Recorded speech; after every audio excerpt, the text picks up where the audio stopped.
Good morning, students. Let's start our physics class.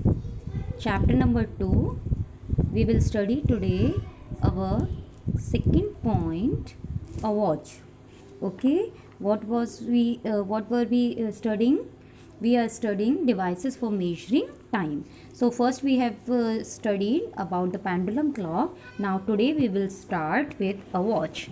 Okay, students, a watch makes use of the gear wheels. Okay, these wheels, students, set up the speed of rotation of seconds, minutes and hours arm. Here you know that it is a watch, and you know very well that one hour hand is there, minute hand is there, and 1 second arm is also there.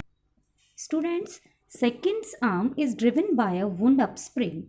The dial of a watch is graduated similarly as that of it is in what? Pendulum clock.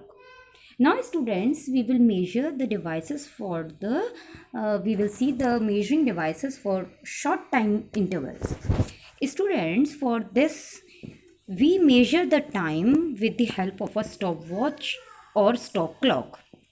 Here it is shown in figure 2.14, students, a stop clock and a stopwatch.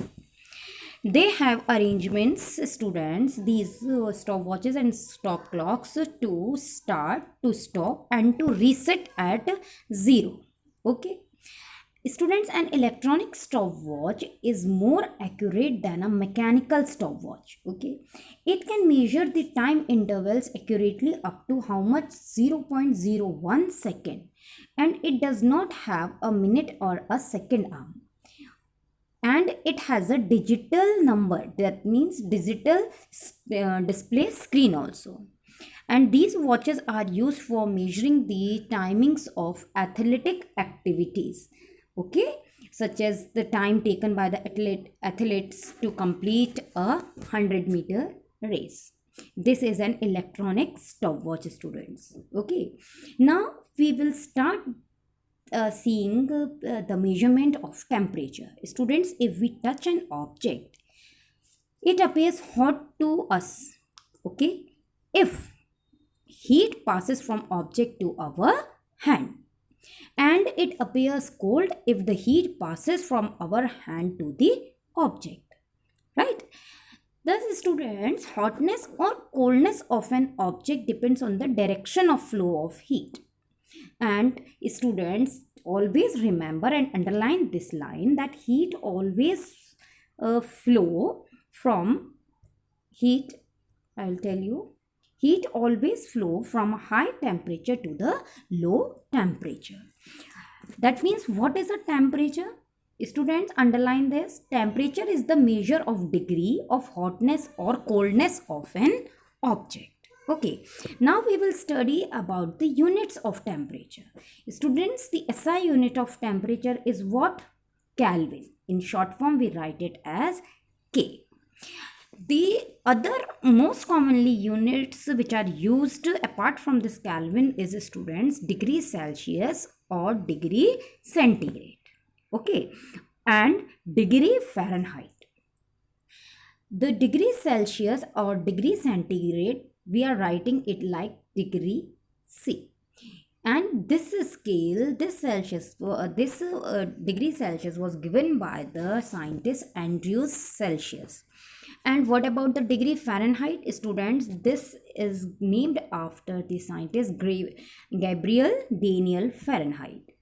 Students, here is the units given of temperature, and symbols are also given. You have to write this in your copy and you have to learn them also, students. Okay, now come some 2 points of notice are given here, students. Just read them. First, the unit Kelvin is never written as degree Kelvin, students. Okay, K is not written, okay, as degree K. Never we are writing it. So now the ice point, okay, the steam point, and the number of degrees in between the ice point and the boiling point on the 3 scales are given here, students, like this. Okay, these are the 3 scales: Kelvin scale and Celsius and Fahrenheit. Here some points are given: ice points, steam points, and the number of degrees in between ice and steam point. This table also you have to write in your copy, and this table also you have to learn. Now students, the next point is what? 1 degree on Celsius scale, students, is equal to the 1 degree on Kelvin scale. Okay, what? 1 degree on Celsius scale equals to 1 degree on Kelvin scale. Now students, 1 degree on Celsius scale is equal to how much? 1.8 degree or 9/5 degree on which scale? Fahrenheit scale. And student, there are 100 divisions between the ice and steam point in the Celsius scale. So it is also known as centigrade scale also. Okay. Now what are the devices used to measure the temperature of an object, students? So temperature is measured with what? You know very well, thermometer. What is a thermometer, students? I will show you here in the diagram. This is the thermometer, laboratory thermometer. Students, it consists of a glass capillary tube.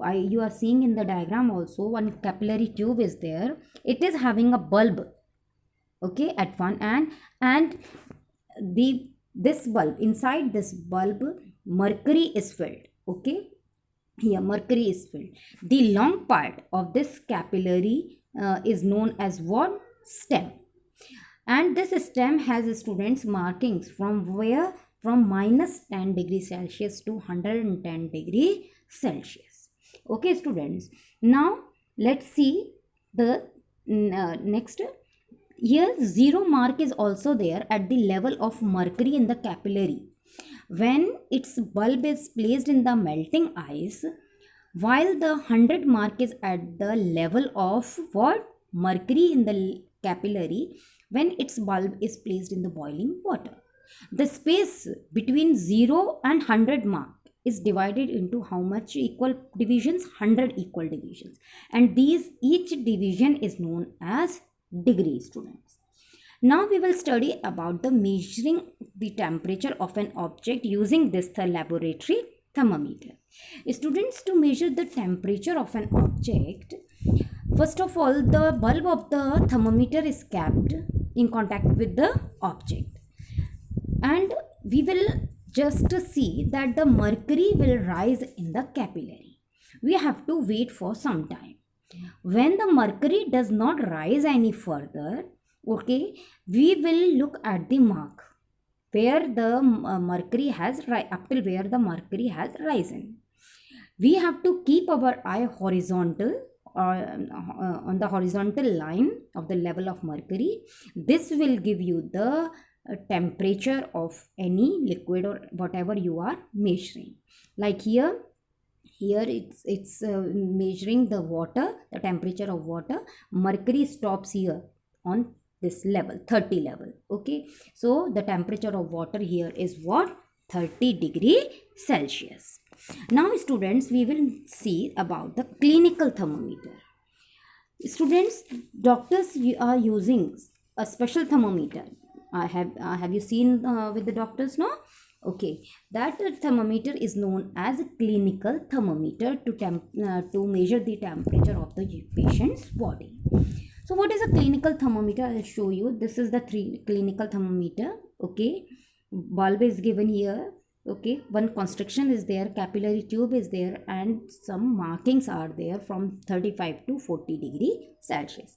So students, here this thermometer has a constriction, a kink in between in the stem, near the stem, students.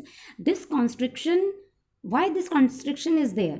This is there to prevent the mercury from falling back all by itself, students. Okay, underline this.